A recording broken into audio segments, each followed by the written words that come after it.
begin.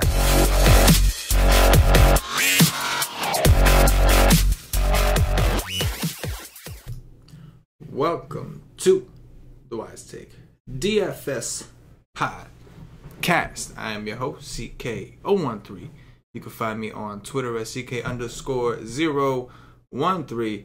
And I'm joined once again by one of Wise Take's finest DFS analysts and the creator of the Wise Take MLB cheat sheets, Mr. CamG333. You can find him on Twitter at CamG333. Cam, my man. How you doing today, brother?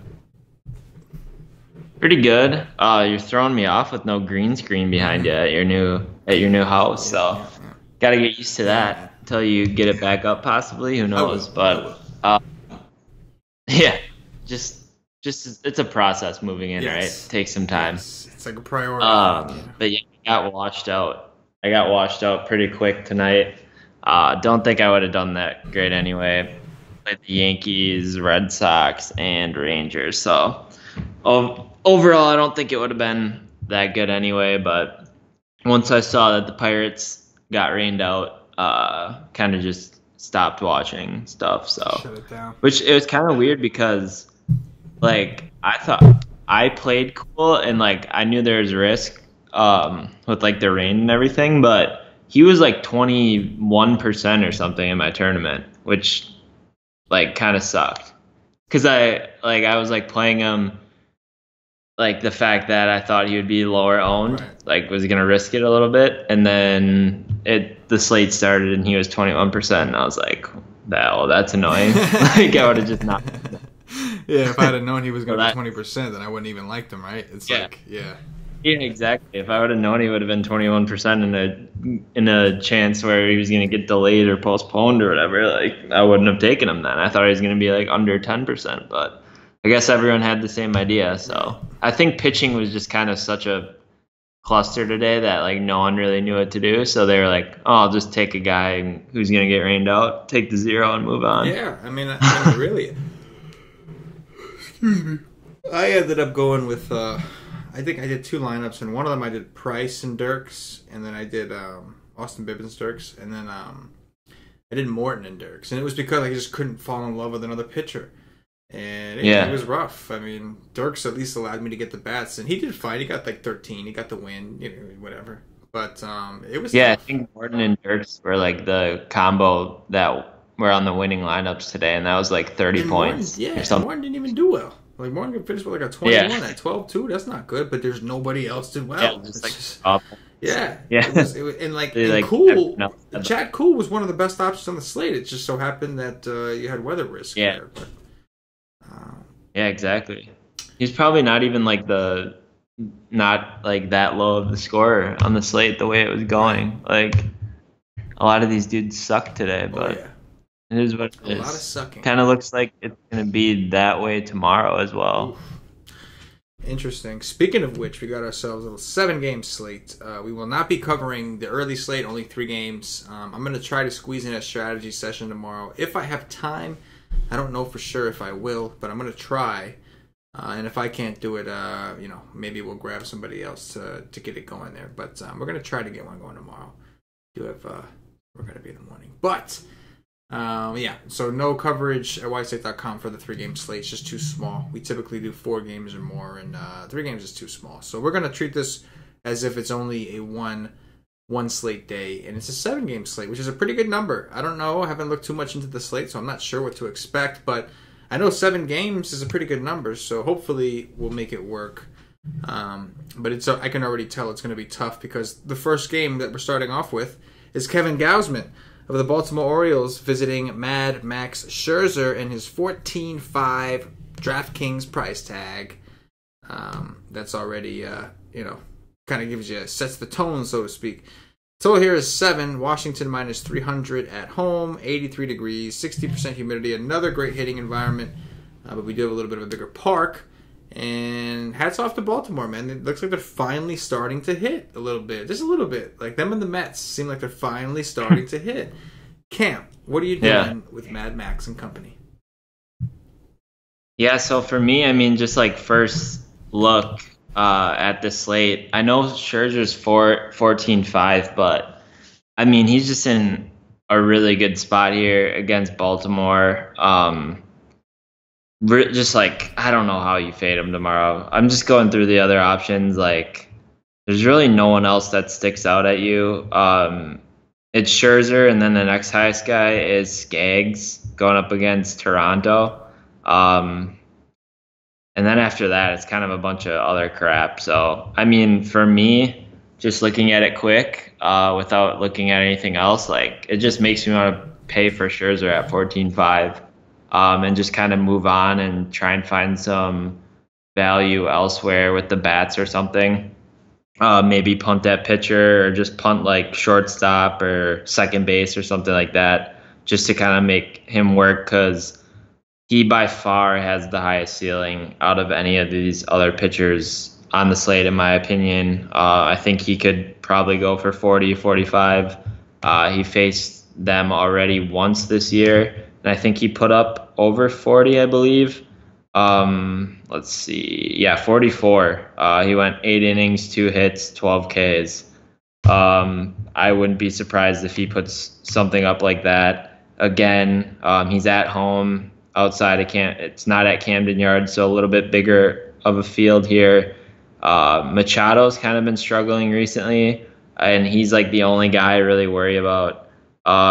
This projected lineup has 8 righties right now, 7 righties if you don't count Gaussman, who bats lefty. So it's Jace Peterson is the lefty that you have to worry about. You only really worry about lefty power with Scherzer, and even then, if he gives up a home run, it's really not that big of a deal because he just makes up for it in strikeouts. So for me, it's Scherzer tomorrow, definitely. Just plug him in and then go from there. On the other side, like, it's interesting because Gaussman has like the second highest swing strike rate on this slate. It's Scherzer at 18%, about 17.7, and then Gaussman at 12.8. So far in 2018, just looking at Gaussman right now, so far this year, he's been a reverse splits pitcher as well, right? So, or not reverse splits. Reverse splits. I'm fucking. It's past 10 o'clock, so I'm screwed. Not going to be able to talk tonight.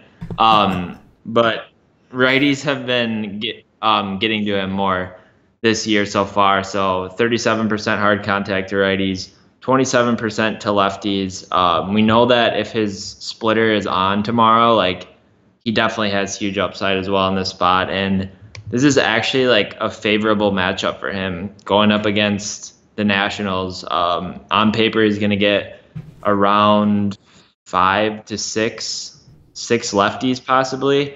And for a reverse splits guy, that's actually a better thing for him. Not sure if like people are going to catch on to that. I don't know if he's going to be popular tomorrow or not. But he's 6'6", and that just seems a little too cheap for me with Gaussman and his potential upside. It's definitely scary going up against some of these Nationals bets, but like Harper's been cold, and just kind of what I mentioned, like the reverse splits and stuff. So I actually wouldn't put it far out to kind of play like Scherzer, Gaussman. This game could be like 2-1 or something, 1-0, and kind of hit value for both, because these guys might be the best 2 options that we get to today.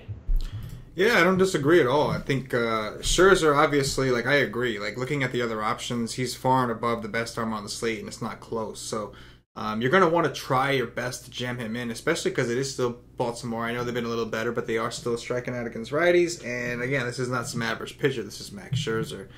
And Gaussman at 6'6", I think that's a good price tag for him. He's having a good year. His numbers all look good. You mentioned his swinging strike rate is up.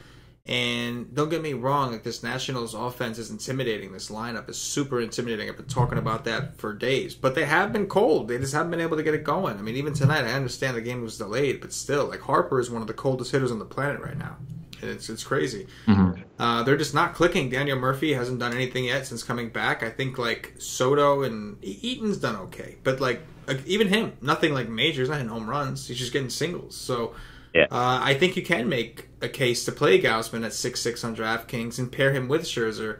I don't think we have like a we don't really have a min-price guy that I think we're going to really like. Like, you got Giolito. That game's got rain, and they're playing Oakland and Chicago. It's just, there's really nothing that you look at that's cheap, and you're like, oh, yeah, definitely, I'm pairing him with Scherzer. So Gausman, as of right now, appears to be one of the best options, as weird as that is to say. With that said, if you're not going to play Gausman, I think that the National offense is okay to take a chance on, but I've been playing them a good amount lately, and I've really been getting burned by them. So I'm probably going to chill back just until I see them start to click. And it'll happen. It just may take a few games. And I'm going to hope that Gausman... I'm going to hope that the Nationals' cold streak continues at least one more day, because I'm going to need that SP2 that's cheap to pair with Scherzer. And it's going to be tough if Gausman's not the guy. Next up. Why is that? What's that? Why is his price so low? I don't know. Like, that's a good question. I'm assuming he went from he got rocked against Tampa Bay, and then he went down to 5.6, but then he's been at 7.3, 8.5. Like, he's been like 8.5K about, and I mean, he hasn't really done anything the past like 3 starts to make him drop down to 6.6. It's just kind of weird, don't you think? No, I agree with you. It's almost like they're like trying to do you a favor. Like, here's a guy you can pair him with. It's just like we're gonna price Scherzer out. So here's a guy. Like, if you want to sacrifice like the win, like yeah. between 1 and 2 guys, then go for it. Exactly. Like, we're just gonna throw you a bone. Exactly, it's gonna throw you a bone. It does seem that way. The only thing I can think of is maybe because the Nationals have struggled and he's such a big underdog. I mean, I agree with you though. I think that price tag is way too low. I mean, like, even if Gausman were to get rocked tomorrow, I wouldn't be like, hey, I'm sorry. It was 6.6 for Kevin Gausman. You know what I mean? It's like the dude has upside. Yeah, and like we talk about it all the time too. Like, when you're playing a guy at 6.6 and like in somewhat of a riskier matchup, like I think the Nationals are, Gausman has the strikeout stuff to make up for a couple runs if he gives them up, right? Like, it's not like some of these punt guys that when you're punting with, they literally get like 3 Ks in a game, so they have to be like perfect. Like, Gausman could give up 3 to 4 runs and strike out 9 and be fine if he goes 6 or 7 innings. So like, I don't know. I just think that's way too cheap for him. It's just kind of weird. I agree, man. I agree. Next up, we got Zach Godley of the Arizona Diamondbacks visiting Chad Kuhl of the Pittsburgh Pirates. Total here is 8. Pittsburgh minus 105 at home. 81 degrees, 49% humidity, and it looks like as of right now 0 precipitation in the forecast, but we'll have to wait and see. Chad Kuhl obviously was supposed to make a start today, never got to do it because of the weather. What do you think, Cam? You just had to rub that one in again, didn't you? I'm sorry. I did, though. It's all good. Yeah, I mean, I used to pitch Godley a lot last year, but, I mean, this year, I don't know. I just haven't. I think I pitched him once and he blew up. It's been way worse on the road this year as well. Pretty decent ballpark here for him. A lot of his like advanced numbers look like he should be doing pretty decent as well. He has a good swinging strike rate. xFIP looks, I mean, okay, not great or anything, but he's a ground ball pitcher. The only thing that is concerning is his hard contact is kind of high. And you've talked a couple times too, I believe, about his velocity. This just isn't the spot I'm going to really take him in here. Going up against Pittsburgh, don't see a whole lot of strikeout upside.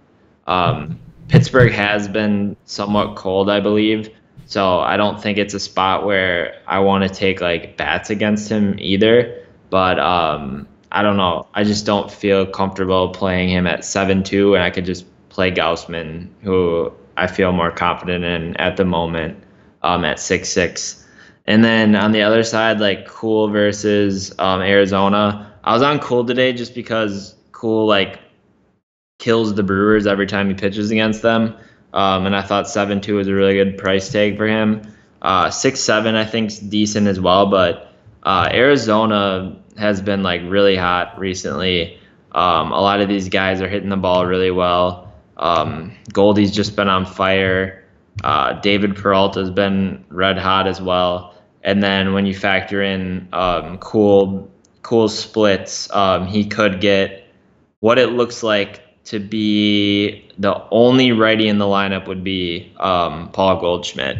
So that's a tough ask for him to go up against this Arizona Diamondbacks team. I'd have to look into it a little bit more just because Cool has been pretty decent this year, but I think you could take a look at the Arizona bats here rolling out 7 lefties. Kind of appealing there.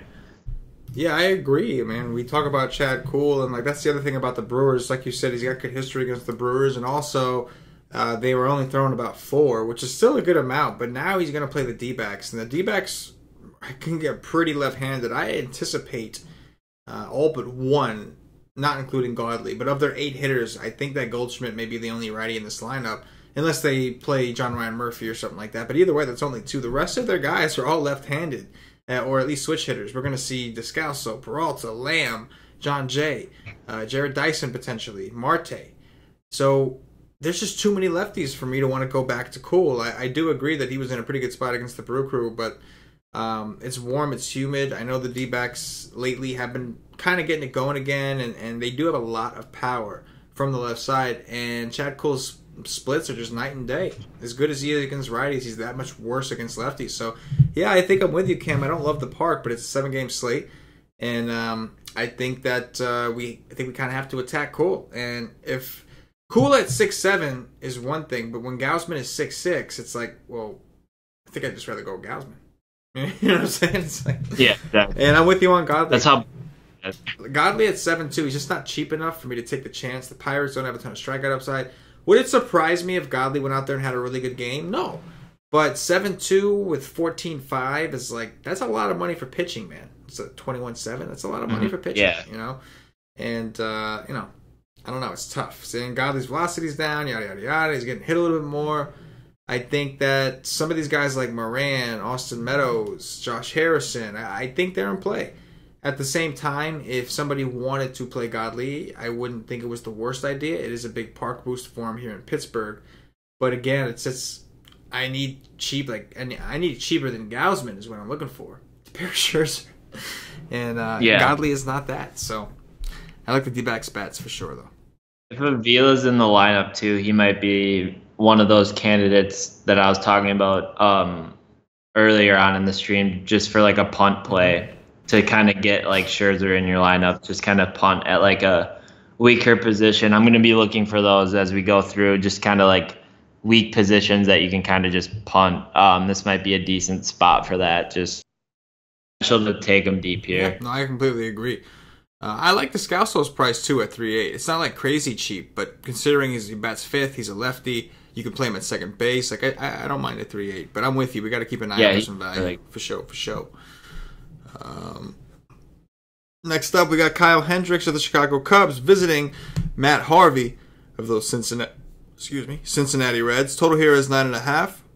Cincinnati plus 135 at home. 72 degrees, 90% humidity. Wow, very humid. And precipitation about 38%. So there is a chance that we see some rain here. We'll have to monitor the forecast. But we do got the Cubs and Reds in Great American Small Park.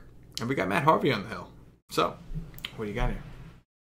I think it's funny how like the White Sox game is like red and it's like whatever, and then the Cubs game is like yellow, and they're literally like 5 miles away from each other. But yeah, I don't know. I like the Cubs here. Just looking at it, obviously, I mean that's not a hot take by any means, but I think Harvey will probably implode one of these times. He's been like treading water. He hasn't gotten like negative points recently. Gave up 3 home runs, 2 starts ago to the Cardinals. That's kind of what we're looking for if we're stacking up against him. I think you can definitely take like Rizzo, Schwarber. I think would be the top 2 guys. Schwarber is getting going now. He's homered 2 times in his last 2 games. Rizzo's starting to get it going. I think so far in June he's hitting over 300 after like somewhat of a rough start to the year. So I think those 2 would be the top plays kind of if you're looking to kind of just like take one-offs here. I always like Ian Happ as well. if they decide to put him in the lineup. He's always somewhat cheap and definitely provides power and like potential double dong upside. And then Hayward's been pretty good as well this year. His price is kind of catching up to his performance. It was lagging behind there for a little bit. Like they just kept having him at like 3.2, 3.5. Now he's at 3.9. That's a little bit expensive for Jason Hayward just because he doesn't have a whole lot of upside, but he's been really consistent, and he would definitely be someone I wouldn't skip if I was throwing a stack out there against Harvey, Baez. I just like the Cubs in general. And then the Reds against Hendricks, I think, are definitely in play as well. Left-handed heavy team. Votto's been really good against him. Eight hits and 16 at bats, 10 walks as well, to only 4 strikeouts, 2 homers. Like, looks like this team has hit him pretty well. And I do like the Reds in Great American Ballpark any day that they play, just because, I don't know. I feel like they'd have upside. And I just realized that this game's in Cincinnati, so that would have nothing to do with the White Sox and the Cubs stadiums being far away from each other. Okay, so when you said that, I didn't want to put you on blast. When you said that, I was like, the hell are you talking about? I was like, dude, you live in Milwaukee. Yeah. You live in Wisconsin. You should have a better... I just realized that. I was like, what? Man, I was just smiling Whoops. Yeah.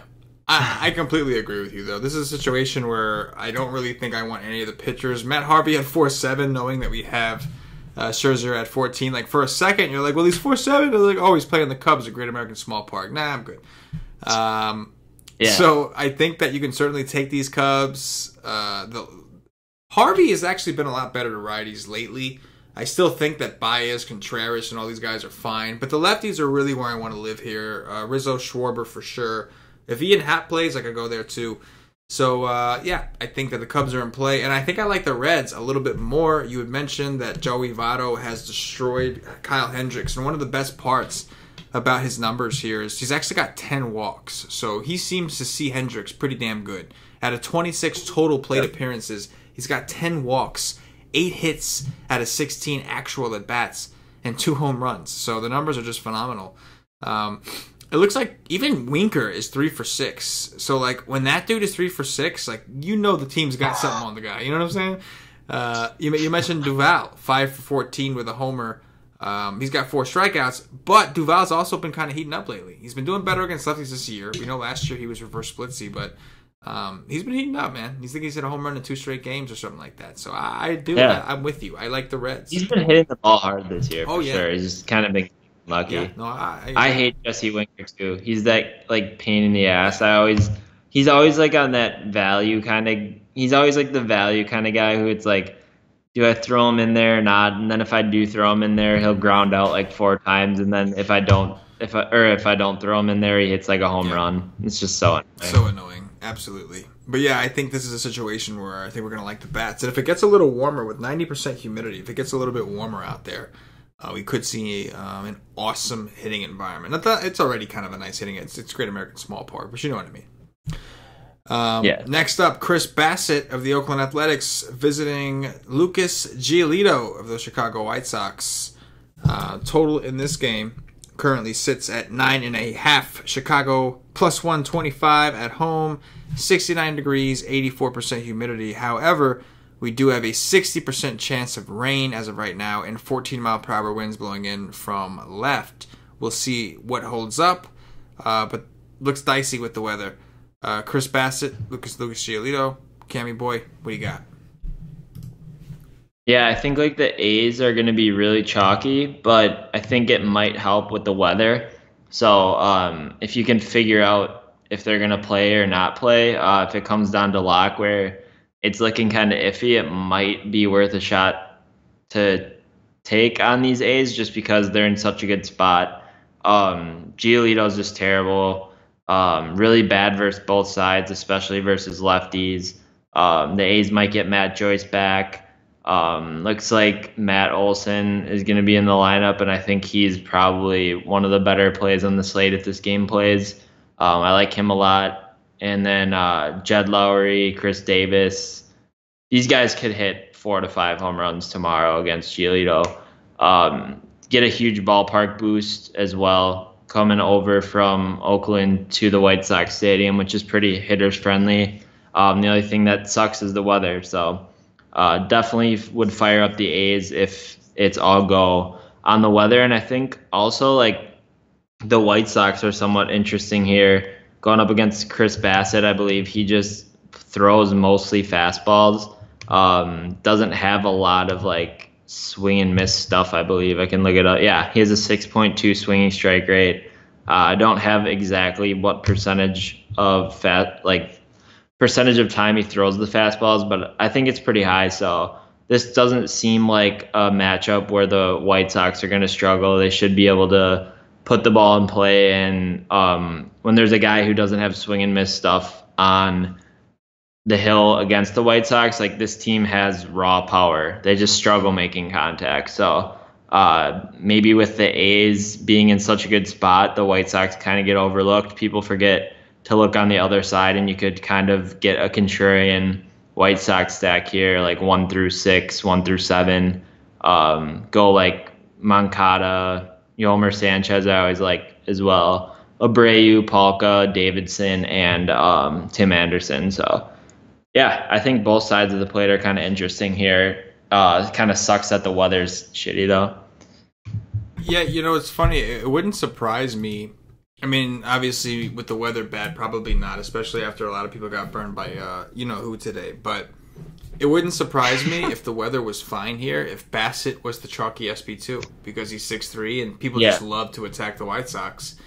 But I have interest in the White Sox. I think you make a good point, especially like if Bassett is able to play. I know that we got 14-mile-per-hour winds blowing in, and that does suck. But you mentioned like Bassett has showed strikeout upside in the minors, but he has yet to show it in the majors. And like I think this is like a second stint in the majors, and he just can't seem to strike people out in the majors. So I do think that.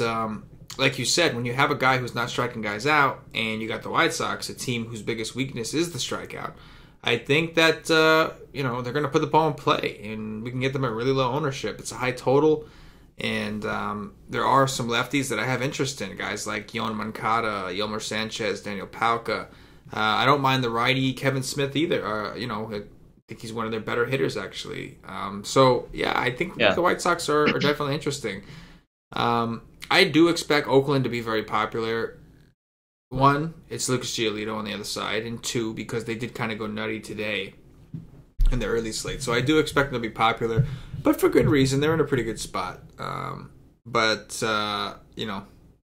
got we got a lot of weather here, so we're gonna have to see what happens. But I'm with you on the White Sox, man. Another thing about Bassett is looking at. I just pulled him up on FanGraphs real quick.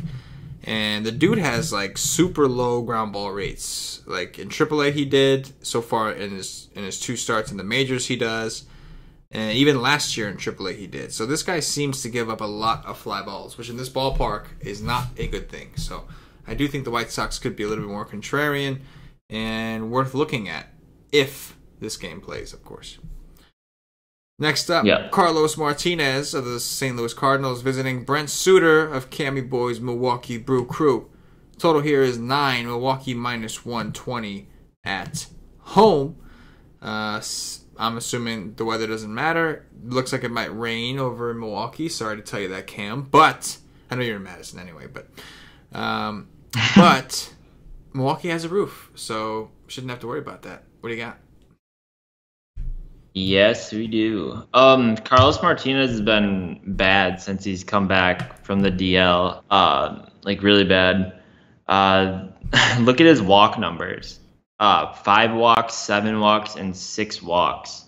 In his last 3 starts since he's come back from the DL. Really bad. That's not good at all. I think could definitely make a case here for the Brewers. I mean, I believe. Oh no, maybe that's someone else. I don't know. Martinez has had good starts and bad starts then against the Brewers. It looks like actually the Brewers lately. You're right. He's been really struggling with walks lately. Like since coming back, yeah, he hasn't looked good. No, he's been awful. But I feel like he has he's had like really good games versus the Brewers or something. But I'm looking at BVP right now, and they actually look pretty good against him. I don't know. Cruncher doesn't have like the stuff laid out yet, so I can't see if like his history versus them. But I feel like he's had. Just refresh it, you could see it. So I'll tell you right now. Going back to 2017 through now.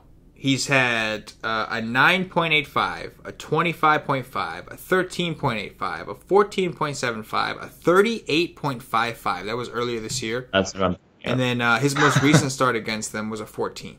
So when he does well, he does really well. But he hasn't done like all that great against them. You know what I mean? Yeah. Oh man, yeah. I mean, it just depends on like what Brewers team comes out. I mean, if they're patient and they wait. If they're patient and they wait, like they'll have a really good game against him. 5 walks, 7 walks, and 6 walks. Like that's brutal. But against this Brewers team, like I could see a scenario where they just swing at crap and like that wildness actually works in his favor. But I think the Brewers are definitely in play tomorrow. I think it's one of those scenarios where you just keep attacking a guy who's been struggling coming back off the DL until he kind of burns you. He hasn't burned you for the last 3 starts if you've been attacking him, so like you can just keep going back to the well. I'll have to look into like who's going to be pitching for the Cardinals in the bullpen. I don't think they had like a day game today, right? So I don't know. I'll have to look who pitched for them. I think that kind of matters as well. But yeah, I think they're definitely in play here, and it's a boost because they're in Miller Park. And then for me, for the Cardinals, I like the Cardinals as well. Ozuna and then pretty much 2 guys, Ozuna and then Matt Carpenter. If you look at Matt Carpenter's numbers, like just versus the Brewers, I'm pretty sure they're insane. Like he just kills the Brewers. If you're on Cruncher, you should go to Carpenter and just like do the Milwaukee tab and see what it is, because it'll probably be all green. I feel like he just kills them every single time they play. So I'll definitely be high on Carpenter tomorrow as well. But I think this is a good game for bats. Yeah, I definitely have interest in the Brewers, particularly Eric Thames, who's got 2 homers. If ER makes the lineups, I could play him. I'm fine with Shaw. I do have some interest. I don't know about if I would do so much as a full 4 or 5 man stack, because I don't think they've put up more than like 5 runs against him. And normally when they beat him up, it's usually 3 runs. So I can do like anywhere from 1 to 3 Brewers. I could probably do against C-Mart. And Suter's interesting, man. Like I don't like the ballpark, but he did face St. Louis earlier this year. He was only 4.8 that day. He was dirt cheap, and he put up an 18. And he only threw 74 pitches, but he had 6 Ks through 5 innings. He did get the win. The problem is when you actually look at the Cardinals' numbers against lefties, it's very intimidating. Like they went from a team who historically could never hit lefties to a team that just destroys left-handed pitching. Guys like Gyorko, this Yaro Munoz guy, Marcelo Ozuna, Tommy Pham, and of course Harrison, who I like to call the master. These guys can all hit lefties pretty well. So it's interesting. That's a spot where I'm going to want to dig in a little bit, because Suter is 6'5". So if we are a little worried about Gausman, I guess he would be the next guy to look at. But it's scary. Yeah. It's scary. Suter's a tough guy to figure out, because it's so weird. You just don't understand how he's doing good. Like he's doing great. He's been one of the most consistent pitchers in the league, man. He's been doing great. If you've been playing him if you've been playing him for like the last month and a half, he's just been making you money every single start. Because he gets he's good for like 16 to 20 points per game. It's just hard to figure out, because the dude literally throws like 86 miles an hour, and he worked up in the zone like half the time. Like he like literally his bread and butter is throwing at guys' nipples, and they just like can't catch up to it. The nipple. I'm not kidding. It's insane. Like it's wild, dude. I don't understand it, but like guys just can't seem to catch up to it, and like he's been successful with it. I'm just waiting one day like a team figures out that that's all he does is throw high in the zone and just like sits on it and like just starts teeing off against him. But I don't know. I can't knock the dude because he's been really consistent and has been pitching really well. So I think he's definitely an option to pair with Scherzer at 6.5. Yeah, man. It's crazy, but if you're not into Gausman against the Nats, then I guess this would be the next closest thing that we're probably going to see, unless you want to play Aaron Sanchez, which we can talk about next. Aaron Sanchez of the Toronto Blue Jays visiting Tyler Skaggs of the Los Angeles Angels. Total here is 7.5, which is very low. The Angels minus 150 at home. 67 degrees, 73% humidity, typical LA beautiful night. What do you think? Let me pull up Sanchez quick. This might be a spot I consider playing him. He has looked pretty good. I gotta give him credit. I mean, he okay, so he put up a 26 against Detroit. It's like, okay, well, that's Detroit. Put up a 14 against Baltimore, but he was only 6'9" that day, so that wasn't terrible. And then against the Nationals, man, like 8 strikeouts, give up 3 earned runs, but 8 strikeouts in 6 innings against the Nats, 1 for 18. I mean, I would take any one of those scores from Sanchez today. Yeah, like I don't hate him as a pitcher, and like this is probably a good spot for him against the Angels. Just if they throw out this projected lineup, it's pretty right-handed heavy, I guess, for the most part. I mean, you're going to have Valbuena and Calhoun and Jose Fernandez, but like I'm not too concerned about those guys. The only thing that's concerning is like Trout's white hot right now. But he's a ground ball pitcher, doesn't give up too much hard contact, and the lefties are the ones that you have to really worry about, just kind of looking at some advanced statistics and everything.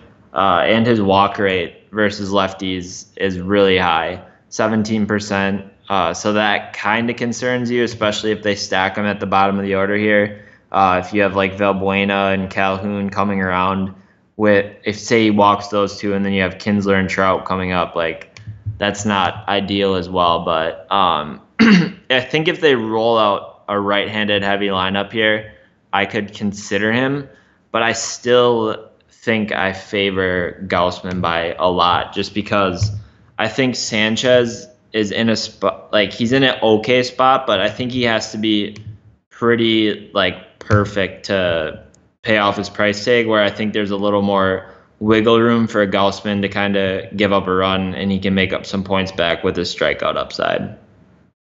Yeah, I think that the case can be made for Sanchez because the Angels are so right-handed heavy. We've got a very low total, and of course a good ballpark out in LA. But I'm with you as of right now. Like we'll dig in, we'll see what we find on the session tomorrow and all that.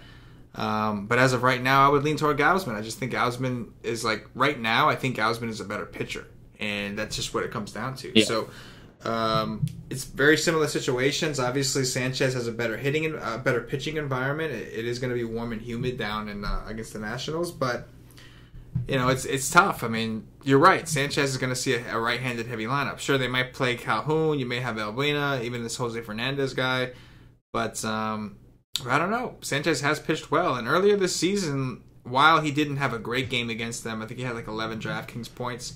It was really only because they worked his pitch count. He didn't give up any earned runs. It was just he couldn't strike them out. And that's the issue you're going to have with the Angels. They don't strike out a lot. So from that perspective alone, it makes me lean towards Gausman for just another 200.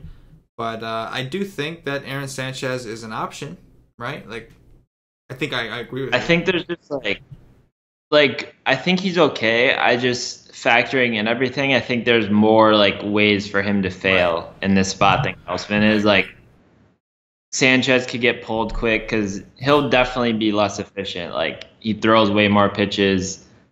He's kind of more wild, as we see with like some of his walk rates and stuff. So like, I don't hate it, but I just feel like I would feel more comfortable, I guess, with Gausman at this point in time. But if you lost playing Sanchez, you're gonna feel like I'm an idiot. I should have played Gausman. Whereas if you lose playing Gausman, you're not gonna say, "Oh, I should have played Sanchez." You're gonna be like, "Well, Gausman was the better pitcher." Like, you know what I'm saying? Like you're just gonna kind of eat it and just say, "Okay."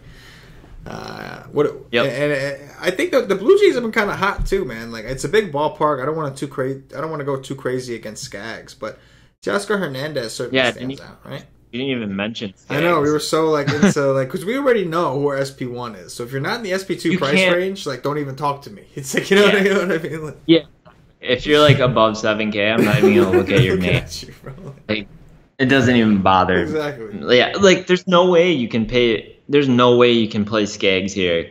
10-7 going up against the Blue Jays when you can just like obviously it's like $4,000 more, but how could you do that? Like I just have no idea how you could do that. But Skaggs will probably be lower owned and everything. I guess in tournaments there's this case for it, but I don't know, man. Like Skaggs scares me. He gives up hard contact to righties, and like the Blue Jays have guys who can hit left-handed pitching, so who knows, man. His last two matchups have been like last three have been like the nut spots, kind of like Minnesota, Oakland, like lefties versus those two teams, besides Price, of course, but those have been good spots. So like I think 30 is like his ceiling in a really good spot, and like he's faced the Blue Jays already this year and gotten, a 12? Something like that? I believe so. 12. I don't know. No way I can do it, I don't think. I'm with you, man. It's tough to go that route knowing that you can, you got Scherzer, like, because, like, the bottom line is if you're not going to play Scherzer, you're basically hoping that Skaggs can, like, put up something close, and it's like, I just don't see it against the Blue Jays. They're going to be all right. Imagine at lock, like, you have Skaggs and, like, someone else, and then Scherzer's pitching at 6:05, and he strikes out the side, and at 6:08, you're down, like, 12 points already. Just turning off. And Scherzer's 65% on. You're closing You're like, what? You're turning off the TV. Yeah, you're like... You're going fishing or something. That's what you're doing. Yeah. Or you're going to go, like, jump in the lake and hope you don't couple. Jump on the lake, jump off a bridge. Exactly. Like, that would be brutal. Exactly. Last game here, Cam. Tyson Ross of the San Diego Padres visiting Madison Bumgarner of Johnny the Freak, San Francisco Giants. Total here is 7.5. San Francisco minus 145. Bumgarner has not looked good from a strikeout perspective since returning from injury. What are you doing here, Cam? He's given up a lot of like hard contact and stuff to righties as well. I think some of these righties could be in play, like Renfroe and Christian Villanueva, and maybe even like a Reyes if they're here. But I would look for the power righties. It's a really big ballpark as well. His Bumgarner, he's pitched at home already. Like I think one start at home maybe. So that I guess I couldn't. Yeah, one start at home and then 2 on the road. I don't know. I would have to look at like his home road splits and stuff, but it's the same exact scenario, right? Like you can't play 9 for Bumgarner instead of Scherzer. I mean, I'm just the way I'm looking at this slate. Like I'm just gonna play Scherzer and look for a cheap pitcher under 6.5, 7K. Like, I'm sure Bumgarner will be really low owned and everything, but I don't think that matters because he's just been terrible. If he goes out there and puts up a 30 against the Padres, like, I guess I wouldn't be shocked. It's Mad Bum, but he's looked awful so far. Hasn't had like swing and miss stuff. I don't think like we're used to seeing him have. I think his swinging strike rate's around 9%. I was pulling up something else, but like, I don't know. I think I could take maybe like a one-off bat against him in like really deep tournaments, but no like main lineup or anything. And then on the other hand, Tyson Ross against the Giants. I feel like he's faced the Giants like 30 times this year. Am I making that up? But yeah, no interest for me. Too expensive. 7-8. I don't think I'm going to be able to pay that much. But yeah, he's faced them twice this year, 22 and 25 points. So I mean, he's an option, 7-8 if you can make it work, if you find really good value bats and everything. But I think San Francisco's been somewhat better this year. They got the lefties as well against Ross, like Belt. Sandoval's actually been doing decent. Looks like Brandon Crawford's projected to be back.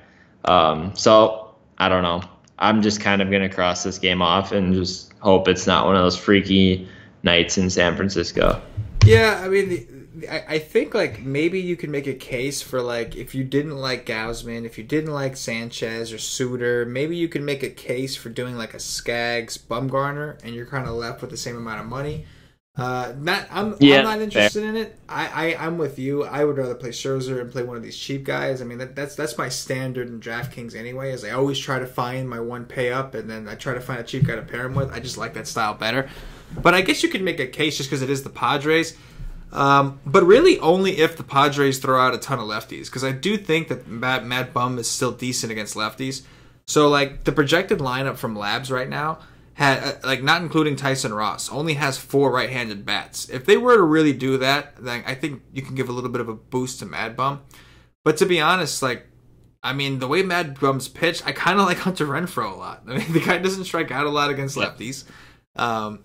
He's only murders him right. too. He's only 3.5. Like I don't know. I just feel like he's in a pretty good spot here. I know it's. Did you see his BVP? What against? I don't even look at that. Does he have BVP against Bum? Oh really? Renfroe 5 for 10, 2 doubles, 2 homers. Wow, you're right. 1 strikeout and 10. I didn't even look at that. I just like Renfroe against lefties. So just saying. Yeah. No, when you said Renfroe, I didn't even look at it either, and then you said Renfroe, and I just like looked at it quick, and I was like, oh, that helps the argument. Yeah, no, it does. I'm with you. I'm not going to be pitching Mad Bum or Skaggs. I'm going to be pitching a cheap guy with Mad Max. But I think Renfroe, now that we're on it, is an interesting value play. He's only 3.5. He's been playing well. Yeah. He's going to get a lefty. He doesn't strike out a ton against lefties. Mad Bum's not striking to do that anyway. It seems like a perfect match. And even in this ballpark, it's huge. But from my understanding, it's easier for righties to hit a home run in this ballpark than it is for lefties anyway. So I'm not on Mad Bum. I don't want to take too many Padres against him, I don't think. But I think Renfroe I definitely do like. And I don't think anybody's really going to play him. And Tyson Ross, like, he's the interesting one. He is a little expensive. He's kind of out of our price range if we're playing Mad Bum. I'm sorry, for playing Mad Max. But I understand he pitched well against them twice, but that was back when he was actually good. Like, lately, he's been horrible. Like, he's just been terrible. And that was also back when the Giants were actually striking out. They're really not striking out that much anymore. They got Brandon Belt back. Brandon Crawford finally, before he got hurt, he picked up his swing. And Joe Panic, that dude is so hard to strike out. He's got crazy low strikeout rates. So he just works the count. He will kill you. Like that guy will just kill your pitcher. He'll make him throw 20, 25 pitches each at bat. That's just the kind of guy he is. So I think that some people might try to go to Ross, and I hope they do. I hope they go to Ross and they pair him with Max Scherzer, and they're left with barely any salary for bats. But listen, do I think Tyson Ross is the worst play on the board? No. We don't have a lot of SP2s, so I don't think he's the worst play on the board. I think he's in play. He's had 2 good games against him. But I will say this is a different Tyson Ross than we saw during those first 2 starts, and this is a different type of Giants team. The Giants aren't striking out as much anymore, and Tyson Ross isn't really pitching all that well anymore. So I'm with you. I think that Hunter Renfroe is my favorite option from this game. I'm totally fine with a mini stack because it is only a 7-game slate of like Brandon Belt and Brandon Crawford. I can do the Brandon squared there. I don't mind that. But all in all, Renfroe is probably my favorite play from this game, and I don't like a ton else. And yeah, I think that's a fair point that you made, though. Like, if you're not going to play Scherzer, I feel like what you said is correct. Like, you have to probably play Bumgarner and Skaggs then. That matches the salary. You probably save like $1.5K, $2K, depending on who your SP2 is with Scherzer. And then, like, because I think realistically, look, after going through the slate, like, those are the only 2 guys that could match like the ceiling of Scherzer. If like Scherzer goes out and gets 40 and the SP2 gets 15.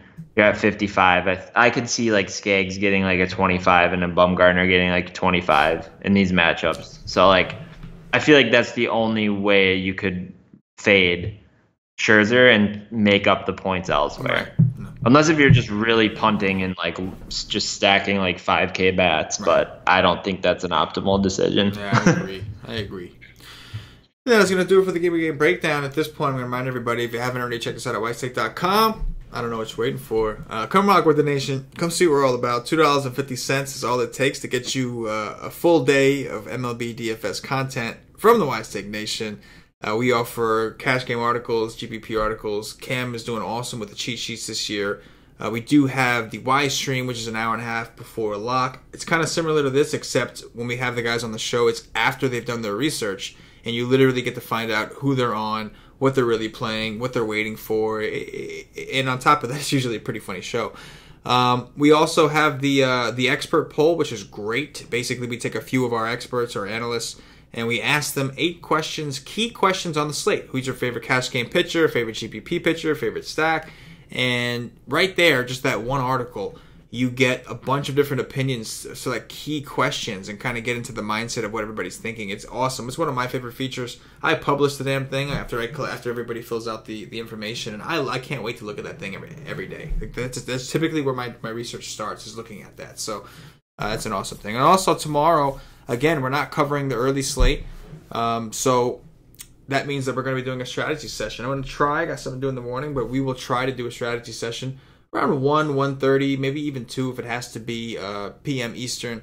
And the strategy sessions we do during the week, weekdays only, and only when there's no early slate. And we kind of literally, we do the research with you. We show our screen, we go through some of the numbers, and we let you see what we're looking at. And we literally break down the slate step by step. We do it earlier in the day so that you have time to do other research and react based off lineups. You have time to watch the live stream later. But listen, we're a community designed to make you a better player.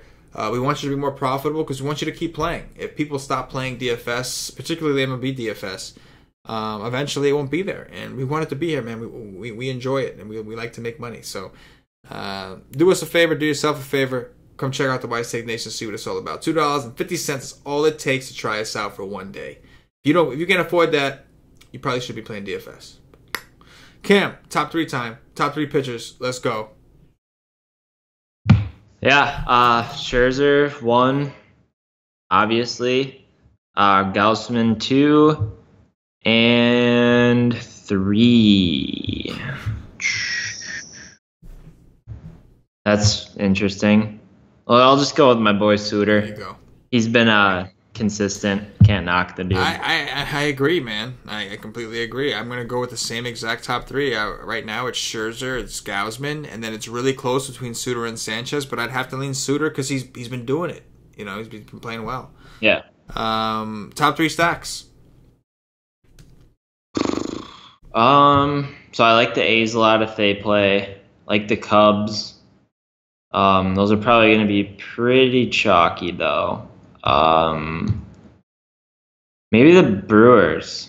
Yeah, I don't mind. I'll go with the Brewers. I don't mind it. You know what pisses me off is when the Brewers score like 13 runs and I don't stack them. Oh yeah, there's nothing worse. That would be like the best situation, and then I just never do it. And then when I stack them, they score like 0 runs. The Mets used to get like 1 hit by fucking Trevor Williams. The Mets used to do that to me last year all the time. This year, I just don't play them anymore because they suck. But last year, it would like when I took them, nothing. When I didn't take them, it's like 6 home runs. It's like everybody hits a home run. Yeah. And I'm like, oh. But exactly. But anyway, my top 3 would probably be the Reds, the Cubs, and then probably the Diamondbacks as like my more contrarian against Cool. Yeah. Dong watch time, man. Who's your first pick? Ooh. I'll go Schwarber. I will go with Joey Votto. Eat some chalk. Alrighty. Yeah. Matt Olson. I'll go with Jake Lamb. Wow, you didn't take it. Hunter Renfroe. Oh, you bastard! I didn't think you'd do it. I really didn't. I really didn't think you'd do it. I mean, I waited. I gave you 2 shots. I didn't think you were going to do it at all. I was like, oh, there's so many other options that are more obvious. There's no way he's going to take him. I could just take him last. It was recency bias. We just got done talking about. It's true. But I do like the call a lot. And then I will go with, I guess I'll go with your boy Eric Thames against Carlos Martinez. That's what I'll do. And then like the last thing, if you play Carpenter, like, is this going to be, what day is tomorrow? Thursday? So it's a 4-game series. If you play him every day for the next 4 games, he will at least get you a 20+ point performance one of those 4 days. At least once.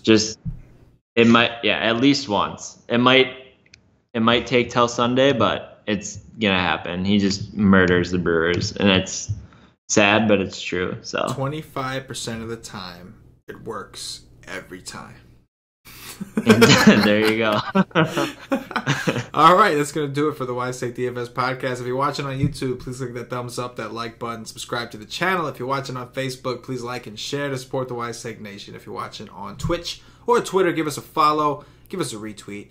And if you're listening on Podbean or iTunes, give us some 5-star reviews, help bump us up those charts.